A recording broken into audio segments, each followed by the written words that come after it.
Hello, everyone, and welcome to a new session of Gravitational. Our speaker today is Nicolás Bernal. So Nicolás received his PhD from Paris-Saclay University in 2008. And after postdoctoral appointments at the Barcelona University, Lisboa University, Bonn University, and the ICTP SAIF, he joined Universidad Antonio Nariño in Bogotá, Colombia, as an assistant associate professor. So his research interests are dark matter, beyond standard model phenomenology, and particle cosmology. So we would like to invite Nicolás now to tell us all about dark matter in the time of primordial black holes.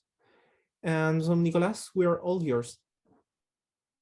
Okay, thank you very much, Sebastian, for this invitation. So it's too bad that it's not in person, sorry. I hope next time we could be able to meet there in Chile. So yes, I would say I'm Nicolás Bernal from Universidad Antonio Nariño, and I will report this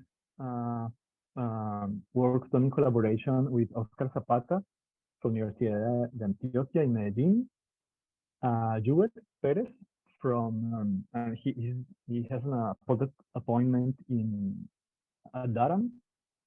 Fazlollah Karim, who is now a postdoc in Padova, and my student Yong Shu, who is finishing his PhD actually in University of Bonn. So it's a joint appointment.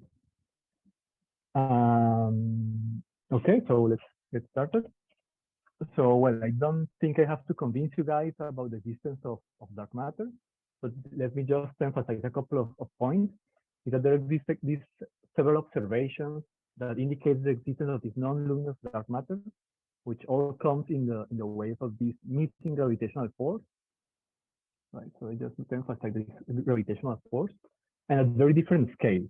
For instance, at the kind of small scale, so galactic scale, so say kiloparsecs or so, we have the flat behavior of the rotation curve. The same happens at higher scale, for instance, the scale of clusters of galaxies, so megaparsecs or so.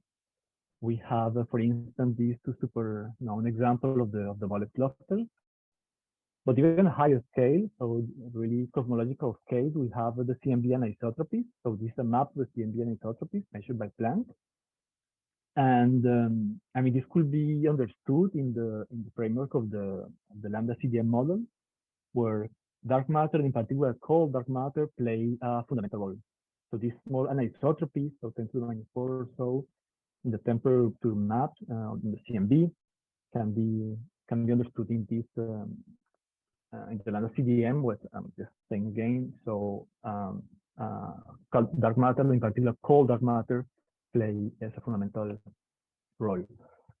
So so we don't know what's the nature of dark matter. However, I mean, there are different alternatives for producing the whole observed dark matter in the early universe. So in particular, I think the favorite and by far correspond to the WIMP paradigm. So where WIMP corresponds to the weakly interacting massive particle. So for instance, if you take the UV radiation of these WIMPs appear, I mean, most of the DSM theories, for instance, if you assume that the supersymmetry is there, so the lightest neutralino could be a WIMP, or if the universe has this extra dimension, so the lightest of the Kaluza-Klein modes could be a WIMP, or in general, if you have any particle at the electroweak scale with coupling, say order 1 or so, you will naturally have a WIMP. So the story of WIMP is kind of simple. The idea is that this dark matter particle, what we call WIMP, will reach chemical equilibrium, and chemical equilibrium is the key factor for WIMP. So for instance, here I have these two in this diagram, these two balls or dark balls that will be like two dark matter particles that could annihilate, producing two light particles, which here will be like standard model particles. So anything, so a couple of electron positron, Q bar, W plus W minus, whatever.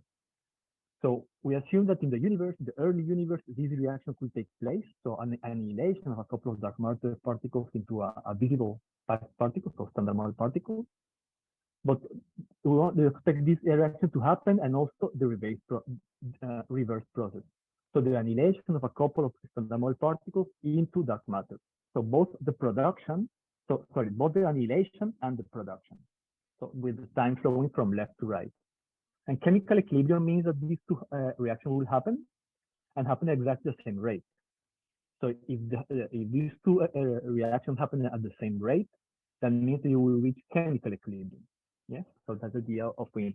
So if a dark matter particle reaches chemical equilibrium in the universe, it's guaranteed that it will be a wind. So for instance, here I'm showing you a plot of the evolution of the dark matter abundance in the case of a wind scenario. So this line here, so the dashed line corresponds to the equilibrium. So exactly the equilibrium density, taking a Maxwell-Boltzmann Fermi-Dirac distribution. I mean, no matter at low temperature. So X here is we wanted a proxy of time. So time is flowing from left to right. Or if you want, temperature is going from right to left. So the universe is evolving, it's growing in size, and the temperature is decreasing. So from left to right here, I'm showing you the evolution of time, basically. And these three lines correspond to the evolution of dark matter abundance in the case of wind. So important thing is here, dark matter abundance is tracking the equilibrium density, right?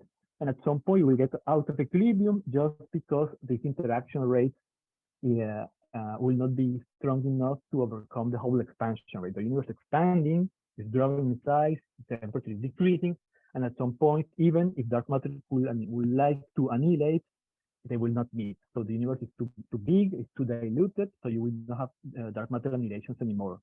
And therefore, you form like a relic abundance. That's something that we are measuring, for instance, with Planck. So just to emphasize, so the idea of wind is a chemical equilibrium. So we love wind in particular because if these reactions happen, so we'll have, it is possible to measure dark matter in a number of ways. For instance, with direct detection, so indirect detection, and we could also producing colliders because using exactly this reaction, right? So if we go here from right to left, we could have production at colliders. If we have like the vertical here, you could have direct detection, so elastic scattering of dark matter with a nuclei. Yes. And if we see these from left to right, we'll have like indirect detection. So annihilation of dark matter particles in the halo of the galaxy, for instance, and production of photons, neutrinos, antimatter that we could look in different experiments. The problem is that it has not been detected. And for instance, here I'm showing you the latest bound on direct detection that actually appeared last week in this paper. So it comes from spin independent this experiment LZ, so log separating experiment. So it's putting bounds on the elastic dark matter cross section with nuclei. So WIMP nucleon is a cross section in square centimeters as a function of the WIMP mass, right? So you can see this solid thick line, black line, corresponds to the most strongest limits on direct detection. And the point here is that this, okay, on all the parts here above the line is already ruled out. So the point that this corresponds to the natural parameter space for wind and dark matter. So that corresponds to masses on the electroweak scale, so 10, 100, 1000 GeV.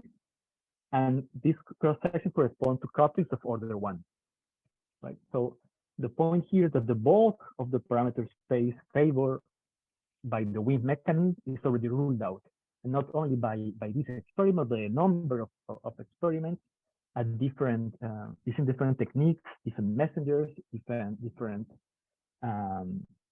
detection modes. For instance, direct detection, production at colliders, so at CERN.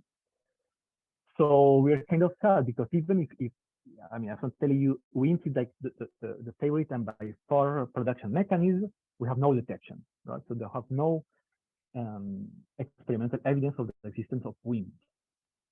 That's why people say that wind has a strong tension with the results. However, WIMPs is by far not the only alternative for producing dark matter in the general universe. Instead of a WIMP, dark matter could be a FIMP, where now FIMP states from feebly interactive massive particle, not weakly interactive, but feebly interacting. So that means that the coupling with the dark sector, with the visible sector, between the coupling between the visible and the dark sector is much more smaller than the case of WIMP dark matter. So if remember, if the case of WIMPs correspond to the chemical equilibrium between the two sectors, the thing what we want to avoid is exactly that. We want to avoid the dark matter to reach chemical equilibrium with the standard model. That means that the early universe we will create dark matter particles. So we'll have this reaction that will happen efficiently.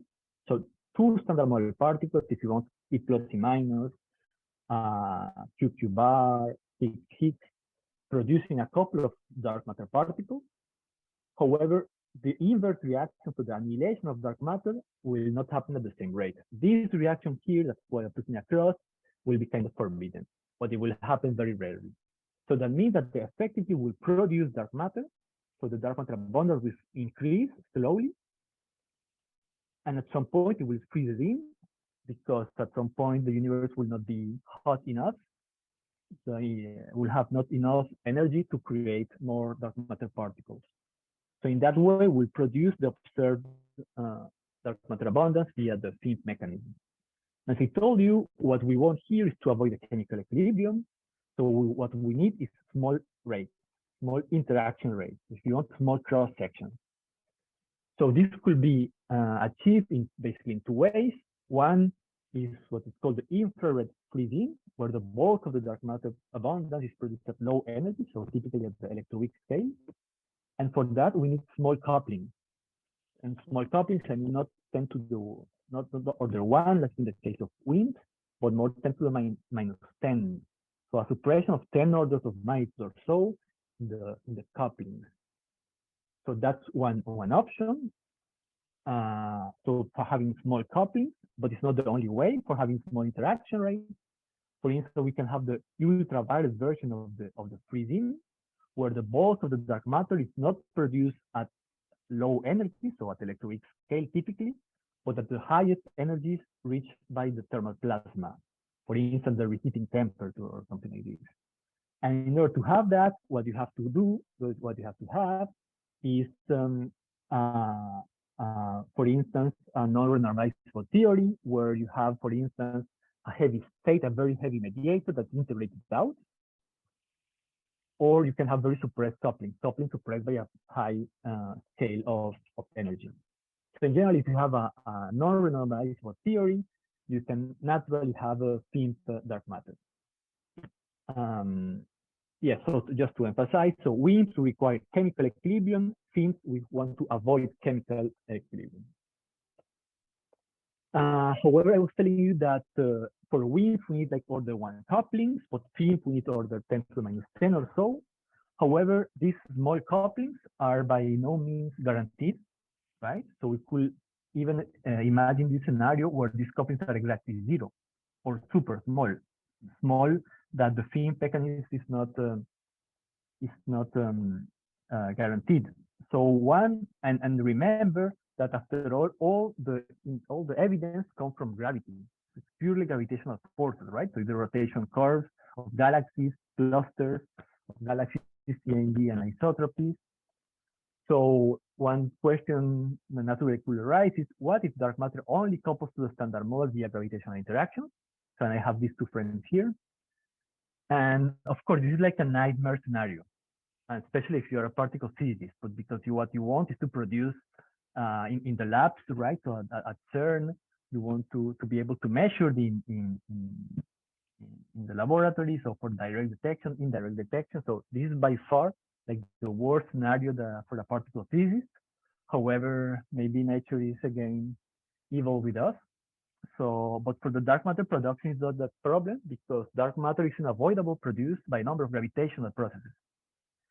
And that's what we will see, how to produce dark matter in this nightmare scenario where dark matter has only gravitational interaction. meaning that there's no Higgs portal, there's no Z prime portal, so kinetic mixing, there is no neutrino portal, which are basically the three renormalizable portals that we have in particle physics.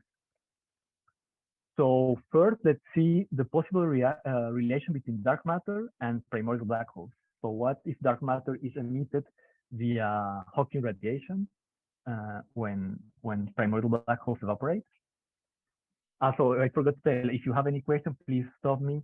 And let's try to do this as informal as possible. No? So don't wait till the very end to ask questions. So primordial black holes in a nutshell. So I have one slide for primordial black holes. I mean, there's a number of ways for producing black holes in the universe. I will not concentrate on a specific one. I will just assume that they were generated in the early universe. Maybe, well, one of the mechanisms, I don't need the favorite, but one just as an example corresponds to the high density fluctuation that collapse in a black hole, in a primordial black hole in the very early universe. So we'll not focus on astrophysical black holes, the one measured, for instance, by I forgot. With gravitational waves. But really primordial one. And we'll see what's the typical benchmark for these masses. So once they are produced, they will lose mass by emitting all particles via Hawking operation. A primordial black hole will not have a black body spectrum, but it's very close. I mean, a first approximation of black body spectrum with a temperature of the black hole, which is in the inverse of the mass of their mass, right? So the black hole will start evaporating, will start losing mass, and its temperature will increase. So we'll assume that black holes fully evaporate, so that they completely disappear, and that they will basically they will not be candidates for dark matter because they will not manage to survive until now. And as the black hole temperature increases, so they will unavoidable radiate all particles, all standard model particles, and also all particles in the dark sector, in particular dark matter. So they will have a Hawking radiation black holes independent on their mass. Hawking radiate dark matter, also independent on how heavy dark matter is. Nicolás, can I ask a question? Yes. Sorry. Just that I'm trying to imagine this like emitting all particles via the Hawking radiation. Is there any like particle that I have to think in between this interaction, or is through something, or is another kind of process that is different? No, it's just the emission of a black body spectrum, right? So yes, so you have everything. So it will radiate all particles with masses smaller than its temperature. So it could be okay, so there is not mediator. There is no particle candidate mediator. Okay, no, exactly. No, it's direct production. So here I will focus on dark matter, but you could do the same for any other particle in the dark sector. For instance, you could think about a right-hand neutrino, for instance, that then decay with a CT violating phase and do leptogenesis, baryogenesis via leptogenesis. So we have done that as well, but here we just focus on, because I don't want to talk 3 hours. So just to focus on dark matter. Thanks for the question. Another thing is that if I want PBHs to radiate the whole dark matter abundance, we will see that we need very light primordial black holes with masses typically smaller than 10 to the 9 grams, so more than few tons. So they're very light black holes. And as they are very light, they will completely evaporate before the onset of BDN, of Big Bang nucleosynthesis. And you will see that they are poorly constrained. So we have plenty of freedom. And at this point, the only thing we're requiring is that the whole dark matter abundance is produced via black holes. So as I tell you, I will not stick to a very particular model for the dark PBH production. So I just assume that they are there. So in that sense, we will have like an effective theory with 3 free parameters. So a single black hole will be characterized, well, it's a Kerr black hole by its mass at formation. So M-in, so the initial mass, and its initial spin. So A star corresponds to the dimensional spin parameter, right? So in general, they are We're not sticking to Schwarzschild black holes, so they could be shared, so they could have a spin. So that's the curve without charge. So there are two free parameters. However, we don't want a single black hole. We want a collection of black holes. And how many black holes are? This will be given by this guy beta.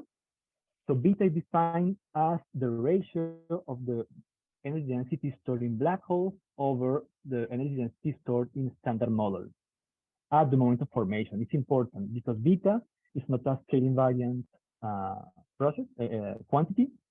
Just because black holes, energy density of black holes scale like matter, so a to the minus 3, a is the scale factor minus 3. However, radiation for standard model scales like radiation, which is a to the minus 4. So beta will increase. Beta will increase in time. I mean, if you want, the ratio of energy density would increase linear in time linearly with the scale factor. Okay, so here I'm just showing you an example of what we have to do in the, it solves a complicated set of Boltzmann equations, one for the version of the mass, a function of time, and one is a function of A star, which is the spin parameter. So with this guy, basically encode all the details of the operation, if it's exactly a black body or no, a deviation of the black body. And A here, sorry, is the scale factor. So A star is the spin parameter, A is the scale factor. So time is flowing from left to right. So here just to show you that for a long time, the black hole keeps, I mean, its mass is kind of constant, it's decreasing, but very slowly. And they have a very abrupt evaporation. So like, you know, an explosive evaporation at the very end of its lifetime. So that's for the mass, but also for its spin. So here I'm assuming a maximally rotating scalar black hole. So a spin basically 1, and at some point at the very end of its lifetime, it loses both the mass and the spin. Oops, sorry, I did something wrong. Where was I? Exactly. Yes. So I want to compute what's the dark matter abundance from primordial black holes. So the question, I mean, the answer is kind of, you will see it's easy. So the dark matter density is basically the density of primordial black holes times the number of dark matter particles emitted per black hole. Because we are assuming that once emitted, as they don't interact with the standard model, they will just basically redshift, right? Nothing very exciting. And the number of dark matter particles radiated by a black hole, it will depend basically on the masses, PBH mass and its mass. Because we say that a first approximation is a black body spectrum. So we can integrate the black body spectrum over time and over energies and see how many particles are emitted. And it's very easy because as a first approximation, it's just a black body. So there are two regimes. If the dark matter mass is lighter than the initial black hole temperature, it will only depend. I mean, that means that it will always be radiated during the whole evolution of the black hole. However, if the dark matter mass m small is bigger than the initial black hole temperature, dark matter will only be radiated at the latest stages of the evolution of the black hole. Yeah, because black holes will emit particles only if they are lighter than its temperature. Another thing that I want to emphasize is that as primordial black holes scale like non-relativistic matter, yes, they can dominate the total energy density of the universe, then giving rise to a non-standard expansion history of the universe. So the Hubble expansion rate could be dominated by primordial black holes instead of radiation. So here I will show you this kind of plot. I will show you this a lot of times. So this plot corresponds to the mass of the black hole, right? The initial mass of the black hole here. And here beta, remember, it's a proxy of the number of black holes that are in the universe. So beta is exactly the ratio of the energy density of the black holes over the energy density of the standard model at the moment of formation. So we will focus on light black holes. So it is in grams. So black holes between 10 to the minus 1, so few grams to few tons. So they are very light black holes. So they cannot be very much lighter than 0.1 gram, because that corresponds to black holes produced very early universe, and there are constraints on the maximum heating temperature of the universe via the scale of inflation, via the non-observation of B mode by Planck. So so this is CMB is really B mode, non-observation of B mode. Also, I don't want them to be very heavy, heavier than say ton, because they will evaporate during BBN, and I don't want to mess up with BBN. So if I impose that black holes have to evaporate before BBN, that means that they have to be lighter than a few tons. So this is like for natural parameter space, so PBH of grams, kilos, tons. And beta, remember that was the amount of dark matter of primordial black holes, right? So it has to be smaller than 1. And you can see that we study focus on cases where this beta is super small. So at the beginning, when they form, they correspond only to 10 to the minus 20 to the total energy density of the universe. So even if they're at the beginning at formation, they're completely subdominant, so 10 to the minus 20, they could have a strong impact. They could generate the whole dark matter abundance of the universe. Okay, so this dotted line corresponds to regimes, the border of two regimes. If for beta large values of beta correspond to a PBH domination, black holes that will eventually dominate the total energy density of the universe. And small values of beta will not be able to dominate, so we'll have the standard radiation domination, so the standard evolution of the universe, where the universe is dominated by standard model radiation. Okay, so another thing is that these gravitational waves correspond to bound via gravitational waves, secondary gravitational waves emitted by the black hole. So we want to avoid these 3 colored areas. And now these 4 lines, 4 black lines, correspond to the parameter space. Okay, so correspond to 4 different dark matter masses, 10 to the minus 3 GeV, so 1 MeV, 10 to the 3 GeVs, 10 to the 9, and 10 to the 15. So if you're on this line, you know how to predict the whole dark matter abundance just by Hawking radiation. Yes. So you can see basically 3 slopes. So it's vertical when the black holes dominate the total energy of the universe, and there are 2 slopes here that correspond to light or heavy dark matter, light and heavy with respect to the initial black hole temperature. Okay. So just to emphasize that even if you have super subdominant black holes at the beginning, so 10 to the minus 20, for instance, that's enough. It's super small, but as beta will increase, because it's not a redshift invariant, it will, at some point, dark matter, the whole dark matter abundance will be generated by such black holes. Okay, there are more constraints. For instance, if you're in this region for super small values of beta, you will not be able to produce the whole dark matter abundance, so you will need another component. So this an underproduction of dark matter.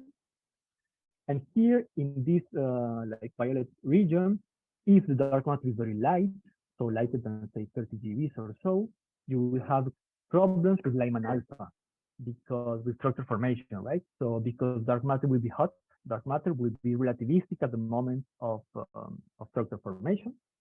And therefore you want to avoid that. You want to avoid very light dark matter, lighter than 30 GeVs or so. Yes, are there, questions or comments at this point? I see that I'm super late, so I'll try to speed up. No questions? No, for the end. Okay, so I was kind of cheating a bit because I told you that what I was assuming was that there was only gravitational interaction between the 2 sectors, right? So that dark matter could not be WIMP or FIMP, for instance. However, I was assuming something much more, something else. I was assuming that dark matter was not interacting with itself, so that the dark sector has no sizable self-interaction. Now we'll see what happens, how this paradigm changes if I add sizable self-interaction. So, and when I talk about self-interaction, I think, for instance, in quartic couplings, if I have a scalar dark matter, so I can have lambda 5 power 4, so quartic coupling for scalar dark matter. So that also applies if I have, like in the case of the Higgs. So you have quartic trilinear and quartic couplings. But it also applies to vector dark matter if dark matter is a non-abelian gauge boson, like in the case of gluons. So gluons belong to the SU3 group, and they have both trilinear and quartic self-interaction. So this is the same, right? So we assume that we have this sizable self-interaction. So I'm showing you here an example of quartic. S is because I'm thinking of scalar, so you have quartic coupling. So I can have elastic scattering, so number conserving interactions, but I could have inelastic scattering with only, you can see I only have dark matter particles here, so quartic coupling. And this is inelastic interactions that violate the number of dark matter particles. So if dark matter possesses sizable self-interactions, two effects will occur. One is that dark matter could thermalize via elastic scattering interaction. So we can have a redistribution of momenta. So dark matter could develop a temperature. So the dark matter could be characterized by a temperature with a chemical potential. But I could also have, if I have sizable number changing interactions, so inelastic scattering like this, so it can transform, for instance, 4 dark matter particles into 2 via this kind of interaction. And this could bring the system to chemical equilibrium, not only kinetic, like in this case, but also chemical here. So now the question for computing, if I want to compute dark matter abundance, is kind of are different. So before, remember, it was how many primordial black holes I have, and how many dark matter particles are emitted per black hole. So now the questions are different. Now will be something like, what is the total energy transfer from black holes to dark matter? What is the dark matter temperature if we reach kinetic equilibrium? And what is the dark matter equilibrium number density if I have chemical equilibrium as well? So in that case, I could have, for instance, it's called reproductive dark matter. So I could have cannibal dark matter. So I could have like dark freeze out. Yes. So the net effect of self-interaction is that we increase the dark matter number density via this kind of interaction. It can go from 2 dark matter particles to 3 or to 2 to 4. So I will increase the dark matter density, and the price to pay is that I will decrease the mean kinetic dark matter energy. Is that I'm exchanging velocity, so kinetic energy, into mass. Because after all, black holes are emitting a few number of dark matter particles, but super relativistic. So this interaction could change that, a few ultra-relativistic dark matter particles into a much bigger number of non-relativistic ones. And for instance, here I'm showing you a plot with the same parameter space, black hole mass, and beta. So the dotted line corresponds to the case without self-interaction, the same that I showed you before. And the thick solid line corresponds to the case with self-interaction. So you can see that I can here, for instance, from here to here. So the dark matter production becomes much more efficient in the sense that smaller values of beta could be explored. So smaller initial density of black holes are enough for producing the whole dark matter abundance. And also the effect is that the matter will cool down, and that's good because it will help us to evade strong constraint from Lyman and alpha. And in that sense, KV dark matter will become viable.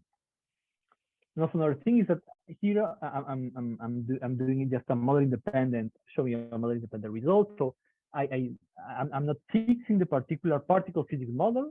So if you take scalar dark matter or vector dark matter, I know that your lines will be inside this gray area, where I don't know, but I can assure that it will be inside it. So once you fix the particle physics model, you could do the exercise and see exactly what the value of the parameter space favors. So this is for a mass of 10 MeVs, and 10 MeV dark matter, but of course I can show you the same for different values of the dark matter mass, from 10 kVs, 10 MeVs as before, 10 GeVs, and 10 TeVs. And the result is always the same. And for instance, the case of 10 kVs was not allowed in the case without self-interaction, but it becomes again allowed when you take into account self-interaction. Questions? Because I will speed up and talk about another subject. No? Okay, so I was talking about gravitational dark matter and gravitational production. I will talk now about gravitational ultraviolet freezing. So let me first go back to the same parameter space I showed you before. So on the left here is exactly the same plot I showed you before. And from left to right, it's exactly the same information. I'm just changing the parameter space. But you will see exactly the same information. Here I had the mass of the black hole, and in the x-axis, now it's the mass of the black hole is in the y-axis. And beta before, I'm not fixing in the right beta, but instead I'm fixing the dark matter mass. But the information is the same. For instance, I'm using the same colors. CMB and BBN in red is CMB and BBN in red. The underabundance here in green is the underabundance here. And this line here corresponds to hot dark matter here. So you can understand here that all this corresponds to the constraint. And the y parameter space is where I know how to produce dark matter via Hawking operation. Which value of beta, I don't know, because I'm not putting this information in the right panel, but I can guarantee that there's a value of beta for which I can produce the whole dark matter abundance. I'm not doing this. I mean, just a change of the parameter space, no extra information, just for you to have an idea of what's the typical parameter space favored by this mechanism. And for instance, it favors heavy dark matter, so 10 to the 6, 10 to the 10, 10 to the 14 GeVs. Light, if you want light black holes, or equivalently high temperatures of formation. So 10 to the 15, 10 to the 14, 10 to the 13 GeVs. So that's the typical parameter space favored by this Hawking evaporation. So heavy dark matter, as I'm telling you, and high temperatures of the standard model bath. Okay, but however, this parameter space also favors another mechanism, which is the gravitational UV freezing. So the gravitational UV freezing is just an example of the UV freezing, where the mediator is the graviton, the standard model graviton. So for instance, you can imagine this kind of production. So a scattering of standard model particles, so E plus E minus, Higgs Higgs, quark, anti-quark, whatever, into a couple of dark matter particles via the S-channel exchange of a graviton. And we're not very familiar to make this kind of computation, but you can do it. After all, the graviton, it's a massless spin 2 that couples to matter via the strength energy tensor, stress energy tensor, with a coupling which is the inverse of the Planck mass. So you can make this kind of computation, for instance, for LAC or for any process. I can tell you it will be 0 because it's very suppressed. So you will have 4 Planck mass suppression. However, it could be the dominant, and it could be dominant if we have high energy scale. So this big suppression, because a gravitational suppression, right? So it's suppressed by the Planck scale, could be overcome if you have high scales, high scales in the entering there. For instance, high temperature, high masses. So okay, you can compute this process, and you will see that it will depend on the dark matter mass and spin, but there are no couplings.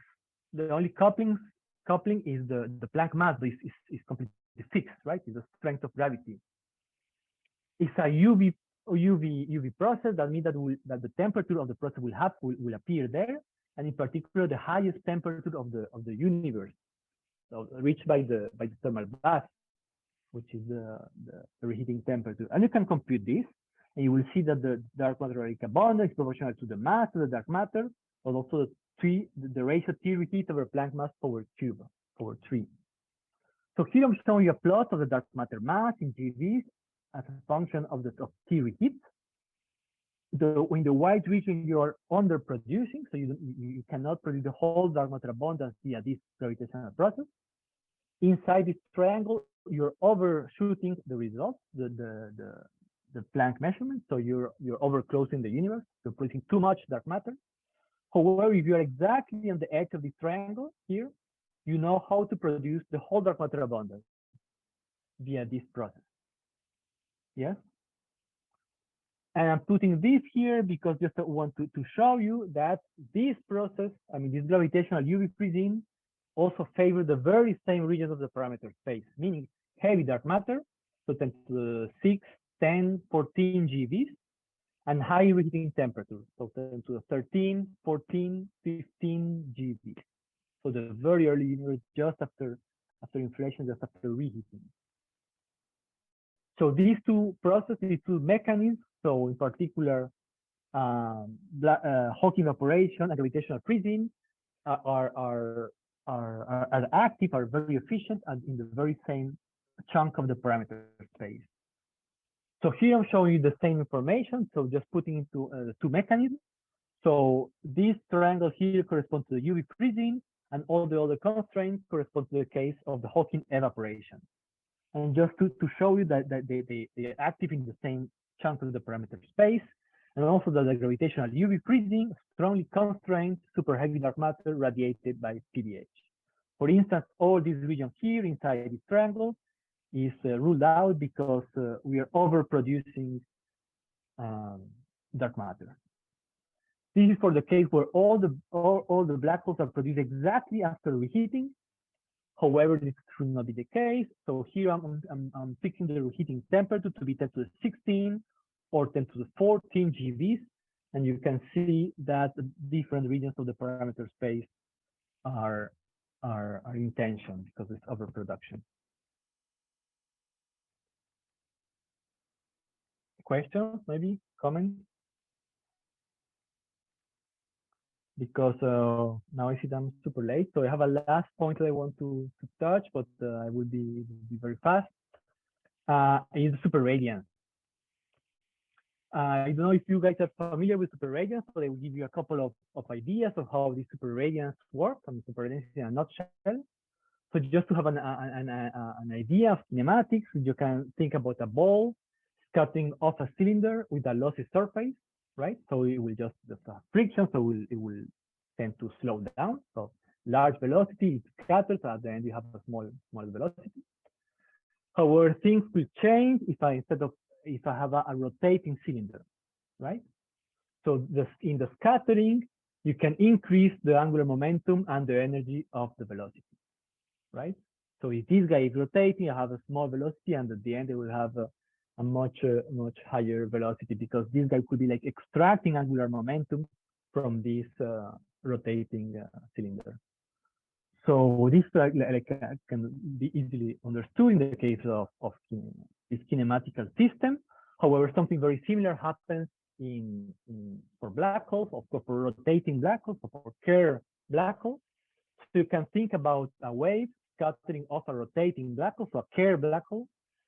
In this case, it can increase its amplitude, not its velocity, but its amplitude by extracting angular momentum and energy of the black hole, right? So what we need is the angular momentum of the black hole horizon to be bigger than the angular momentum of the wave. So we can have is an increase of an amplitude of a wave that scatters in this Kerr black hole. Of course, this process is very inefficient. It will only win like a few percent of its amplitude, or if you want, of its occupation number. It's very small. So the point is that even if it is very, very inefficient, this process, you can have an idea of particles or waves trapped near a black hole that will repeat this process continuously.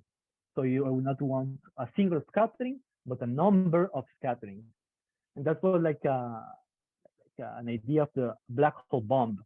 So we'll have an exponential instability if you surround a black hole with a mirror. So you can have multiple scatterings from black, it will grow. However, the good news is that you don't have to put a mirror around the black hole. There are other ways of confining these particles, for instance, gravity. So the gravitational barrier, potential barrier, will provide a trap, right? And this trapping and this exponential instability is efficient. So superradiance instability is efficient if the Compton wavelength of the particle is comparable to the black hole radius. Okay, so you can have like gravitational bound states, with formational bound states, which are basically called gravitational atoms. So here I'm showing you a parameter space, again, the mass of the dark matter as a function of the mass of the black hole. And this blue line corresponds to the region where superradiance is maximized. And this superradiance there's a lot of attention basically in this chunk of the parameter space when you have a astrophysical black hole, so with masses of few solar masses. And superradiance is amplified if you have very light dark matter, so 10 to the minus 8, 10 to the minus 12 GeVs, which basically correspond to the QCD actions or to ALPS, to action-like particles, or to fuzzy dark matter.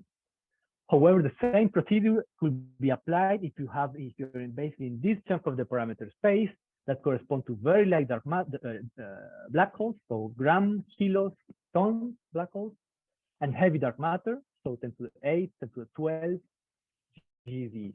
So again, the same ballpark that we were studying previously. So here I'm showing you the evolution of the black hole, so the mass of the black hole, the spin parameter, and the dark matter proxy of the dark matter abundance. So the dotted line corresponds to the plot I showed you previously, the case without superradiance, and now the solid black line corresponds to the case with superradiance. So you can see that at some point you reach the instability. So you have an exponential growth of the dark matter abundance. So I mean, this is not a step function. You can here just assume. So I'm just showing that it's an exponential growth, and the price to pay of this exponential growth is that you're reducing in a few percent the mass of the black hole, but what you're reducing the most is the spin. So you reduce black hole mass in a few percent. However, basically half of the spin is lost when this superradiance is effective. So here I'm showing you, this is basically the same plot. So again, beta as a function of the black hole mass, right? For different values of the dark matter. So 10 to the 15 green, 10 to the 12 red, 10 to the 9, 10 to the 6. This is basically the same plot that I showed you before, where I was only taking into account Hawking radiation. Now I'm putting it also superradiance, so dotted lines correspond to the case with only Hawking radiation. Dashed line correspond to Hawking plus superradiance, so you can see that you're developing here like this bump here is because of superradiance. And now on top of this, I take into account the UV freezing, right? So the thick solid lines correspond to the case where we have the three scenarios together, right? So and it makes completely sense to put them together because as we saw, they all maximize in the very same chunk of the parameter space. This corresponds to the maximum rotating Kerr black hole with the spectrum spin parameter close to the unit. But we could do the same for other spin parameters, 0.6, 0.3, and 0. So the main difference is the relative importance of superradiance. Here is maximized, whereas here is basically 0. It is very small, it's a bit bigger.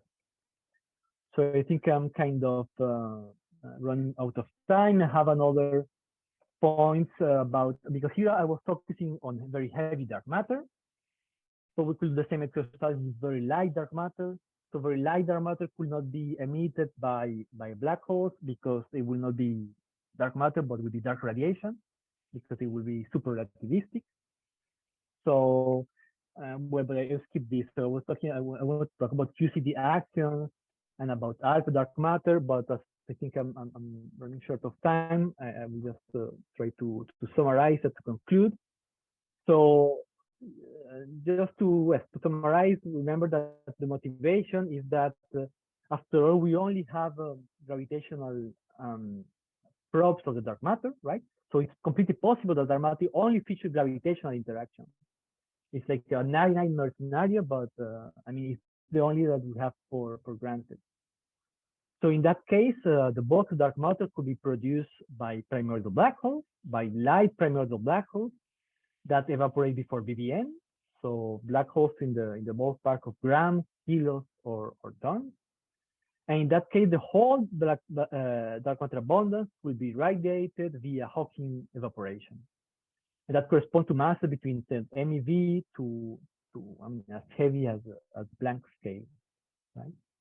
And we have seen several caveats to this. For instance, one is the effect of the dark matter self-interaction. They will boost dark matter density, and also it will cool it down. And therefore, we could have a bound on the KV ballpark, not MEV, as in the case without such interaction, but KV dark matter will become viable again. Also, we see that the gravitational UV regime is also effective in the same parameter space, right? And the gravitational UV regime is effective for heavy dark matter with high reheating temperatures. And also that in the same ballpark, we can have an effective production of the dark matter via superradiance, right?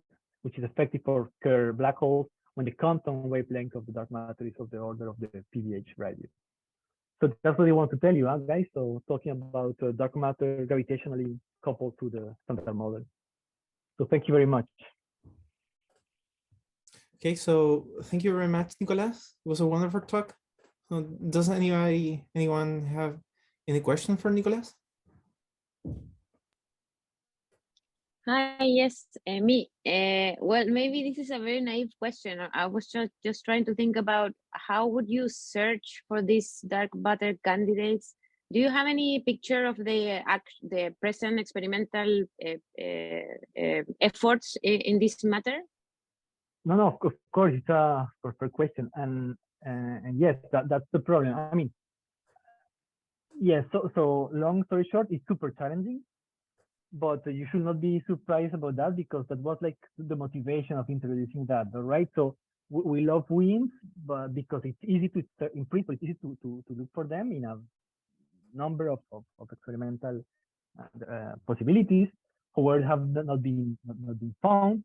So one possibility is that it only features gravitational interactions. And in that case, I mean, all like standard particle physics ways of detecting dark matter, I mean, completely hopeless. So, I mean, LHC could say anything, direct detection, indirect detection, nothing, forget that. However, you have to go to more cosmological or astrophysical observations.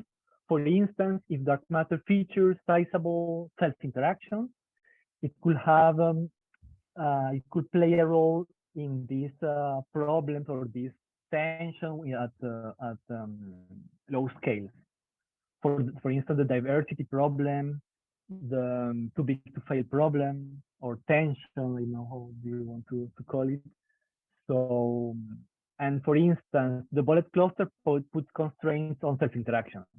So in this the elastic scattering cross-section over the mass. So that's one possibility. Gravitational waves, maybe.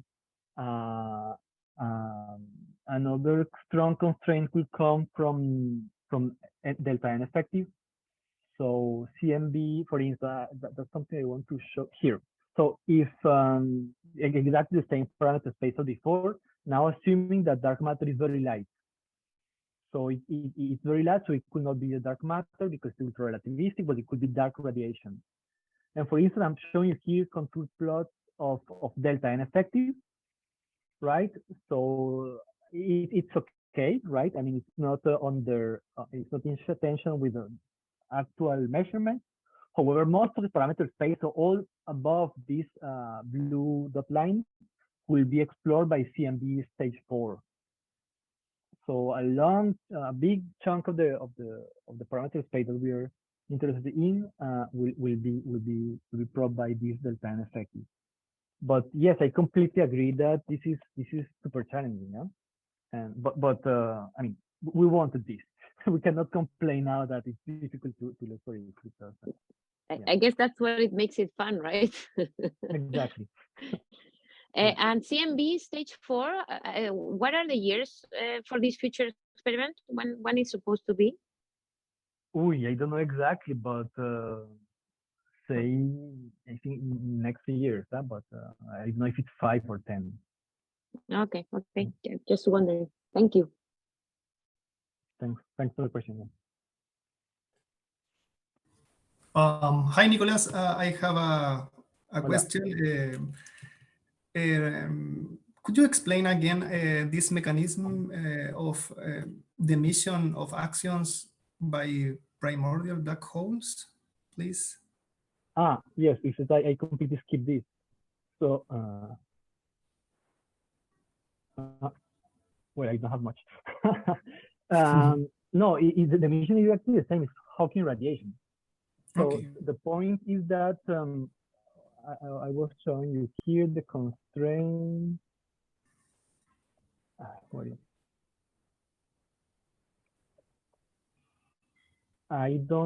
dark matter can, I mean, if it's lighter than 30 GeVs or so, you will have super big constraints. So basically that dark matter has to be, if you want to be non-relativistic at structure formation, so if you don't want to have troubles with Lyman alpha, you want dark matter to be lighter, that's say 1 MeV. Yes, if it's lighter, it will behave like dark radiation and not dark matter. So in that case, the constraints come from delta N effective. However, if the universe has a non-standard expansion rate due to the presence of these black holes, so that these black holes, if they dominate the total energy of the universe, they could give rise to a non-standard cosmology. And so the expansion rate will be different. They will inject entropy when evaporating. So they will dilute action, for instance. So here, these are plot, maybe you're familiar with that. Huh? So the mass of the action, for the QCD action, I didn't put that, so the QCD action produced by the misalignment mechanism. So here I'm showing you the misalignment angle required. And this thick line corresponds, the black line corresponds to the standard case where the universe is dominated by radiation. Yes? However, if PBH manages to dominate the total energy of the universe, this line will become much broader, will go to all these bands, right?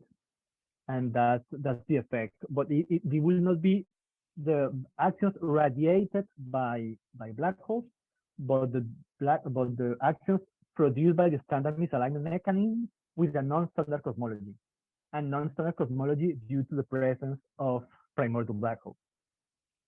So if for the QCD axis, you always are in this range, so the milli electron volts, so 10 to the -6, 10 to the -5 or so, you're increasing this natural region for QCD action between 10 to the -8 to 10 to the -5. So it's just because of non-standard cosmology, basically the injection of entropy. And we did that for actions, but also for ALPS. So yes, so for ALPS, you typically have this band here. And if you take into account the entropy ejection, this band is much broader. It will be all of this. And the evaporation, in the conclusions, you said that the evaporation of these primordial black holes occurs in some windows of mass. Yes, I want them to evaporate before BBN, just because I don't want to mess up with the formation of elements. So here's the BBN band. So I want them to evaporate before few MeVs. So I want them to be lighter than 10 to the 9 grams. So that's few tons, 100,000 tons. Yeah. Otherwise, they change the Hubble rate, and in that sense, no. Otherwise, yes. So they will change the Hubble rate at the moment of BBN.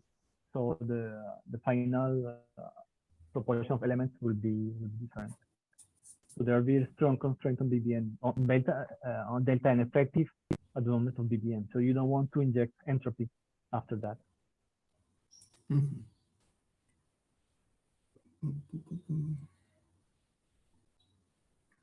Thank you. Perfect. Thanks for the question. Okay, so unfortunately, due to time constraint, we have no time for more questions, but I want to thanks again, Nicolás, for the wonderful talk, and thanks everyone else as well. And we will see each other hopefully next semester. So thank you, everyone. Thank you, Thank you very much Sebastian. for Thank the invitation. you. Bye bye. Bye bye. Thanks. Bye, guys.